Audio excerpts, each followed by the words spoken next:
Final तयारी नवरदेवाच्या dress up चालला इथे खास पुण्यावरून बोलवलेले झेप्टोचे कार्यकर्ते अमोल झेप्टो मध्ये सिनियर मॅनेजर आहेत हे आमचे कालचे दादा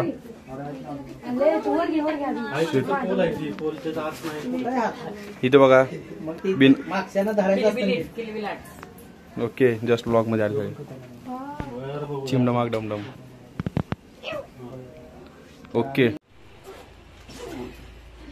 पार्लर वाला बोलवलेला आहे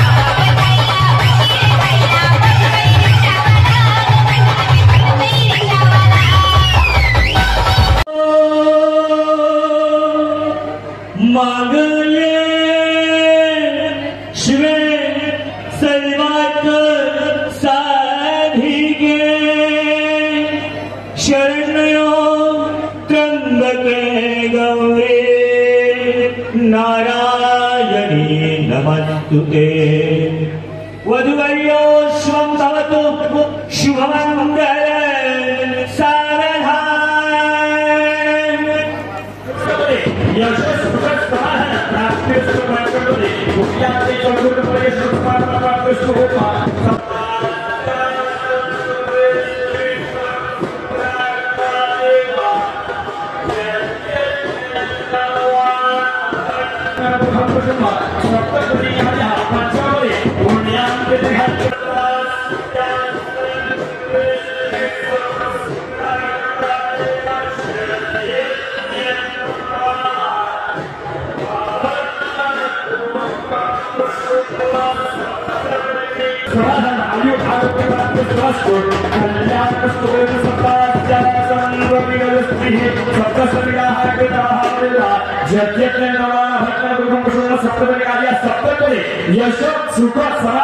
उत्तम संतति प्राप्तिरस्तु कल्याणमस्तु।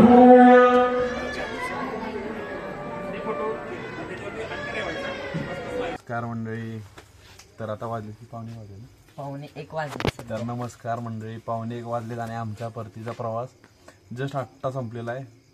तर तुम्हाला सुरुवातीपासून किस्सा सांगतो काय विषय कसा काय प्रवास झाला एवढा सगळा आणि मेन मस्त होतं आम्ही घराच्या बाहेर का उभे चला तर सुरुवातीपासून सांगतो विषय असा झाला की आपलं जसं मागच्या व्हिडिओमध्ये तुम्ही बघितलं की लग्नाचे सप्तपदी सगळे झाल्यानंतर त्यांचे तुम्हाला पहिले सांगितलं की त्यांचे विधी पूर्णपणे वेगळे होते सगळे। तर मग ते सगळे विधी करता करता आम्हाला जवळजवळ वाजले तिकडेच 4-4:30 वाजलेले। मग त्या हॉलवाल्याचे टाइम संपलेले मग तो किरकिर करत होता पटापट गाडीत बॅगा टाकल्या आणि आम्ही आलेलो ब्रेझामध्ये 4 व्हीलरमध्ये आरामशीर आणि नंतर येता आम्ही सगळं कार्यक्रम झाल्यानंतर आम्हाला टाकलं व्हॅनमध्ये नाही कसं चाललं सॉरी ट्रॅव्हल्समध्ये मिनी ट्रॅव्हल होती आणि बसलो नाही आम्ही त्याच्यात आम्हाला बेड वगैरे सर्व कोंबला अक्षरशः त्याच्यात इतके घाण आलं झाली त्या ट्रॅव्हल्समध्ये की बास नको झालं। हा मेन महत्वाचा विषय आम्ही घराच्या बाहेर काय तर आम्ही आम्ही गडबडीत आलो पटकन आम्ही बघितलंच नाही चावी कुठे घराच्या काय आम्ही पटकन पहिले जे घरातली माणसं होती ते पहिली विषय सांगतो मेन महत्वाचा आपल्या होत्या 4 गाड्या एक क्रुझर आहे एक ब्रेझा एक मिनी बस आणि एक व्हॅन होती।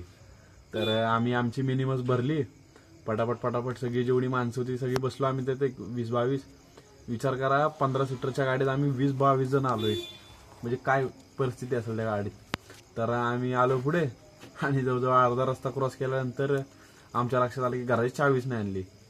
मग आम्ही विचार केला चला जाऊ आता निघालो परत जाण्यापेक्षा जाऊ की लवकर जाऊन टाळ फोडून टाकू आणि जाऊ घरात। तर मग आलो पण परत विचार आता बसलेलो इथं तर त्याच्या मागे 5 मिनिटापूर्वी आमची व्हॅन पण आली।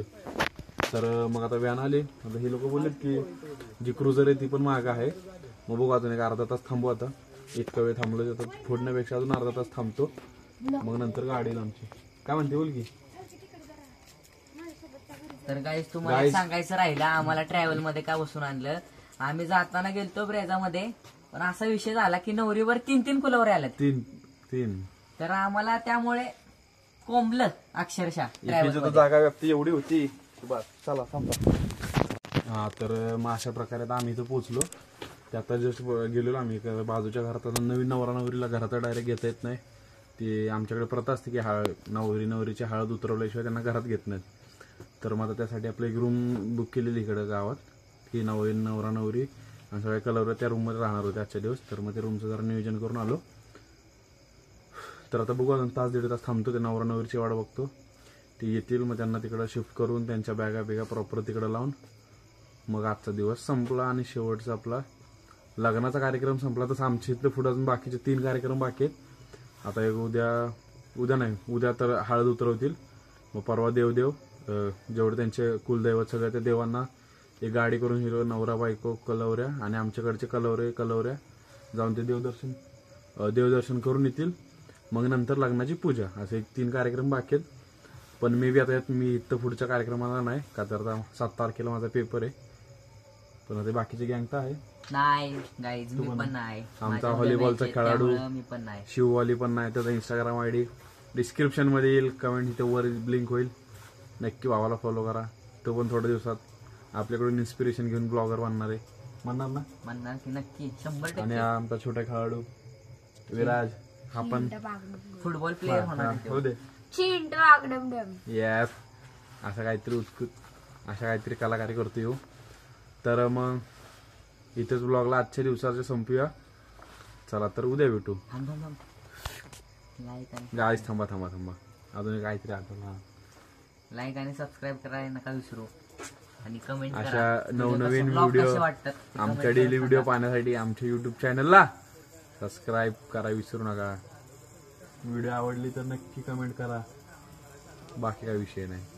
आणि जे मी तुम्हाला बोललेलो की लग्न सराईच्या आज मी जसं अपेक्षा केलेली, विचार केलेला की भाई असं व्हिडिओ टाकेन तसे व्हिडिओ टाकेन, तर ते काय जमलं नाही. त्यासाठी माफी असावी. पण काय करायची, यांची प्रथा आमची प्रथा पूर्णपणे वेगळी असल्यामुळे लय गोंधळ उडाला. त्यामुळे कळत नाही मला काय विषय, ते कळलंच नाही आम्हाला नक्की काय होतं, काय कधी काय करायचं. आणि त्यात मी सगळ्यात मोठा कलावर असल्यामुळं लय गडबड झाली माझी. त्यामुळं पण जेवढं होईल तेवढं मी व्हिडिओ काढलेले आहेत. सगळ्यांचे एक सिनेमॅटिक व्हिडिओ बनवतो आणि आपल्या युट्यूब चॅनलला नक्की टाकेन. चला सबस्क्राईब करायचं विसरू नका. चला भेटू आता परत.